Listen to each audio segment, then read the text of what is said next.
Nous avons ici une fonction f définie par f de x est égal à x plus 2, racine de x plus 2. Avec ici, x appartient à l'intervalle moins 2 plus l'infini. C'est normal car ici la fonction f est définie si x plus 2, l'intérieur de la racine, est supérieur ou égal à 0. Ce qui équivaut à x supérieur ou égal à moins 2. C'est-à-dire x appartient à moins 2 plus l'infini. Et il faut étudier la dérivabilité en moins 2. Alors pour étudier la dérivabilité en moins 2, je vais calculer ici limite, lorsque h tend vers 0, de f de a plus h moins f de a divisé par h. Avec petit a, c'est moins 2. Donc, je vais calculer la limite quand h tend vers 0 de f de moins 2 plus h moins f de moins 2, le tout sur h.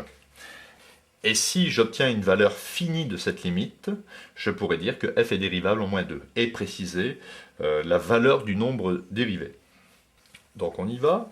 Donc limite de ce rapport est égale à limite lorsque h tend vers 0. f de moins 2 plus h, je remplace x par moins 2 plus h. Donc j'obtiens moins 2 plus h plus 2, racine de, alors ici je remplace x par moins 2 plus h, moins 2 plus h plus 2, moins f de moins 2. Alors f de moins 2, si je remplace x par moins 2, ça fait moins 2 plus 2, ça fait 0. Donc l'ensemble va faire 0, divisé par h, est égal à la limite, ici moins 2 plus 2, s'élimine, moins 2 plus 2 s'élimine. Il reste limite de h racine h divisé par h lorsque h tend vers 0.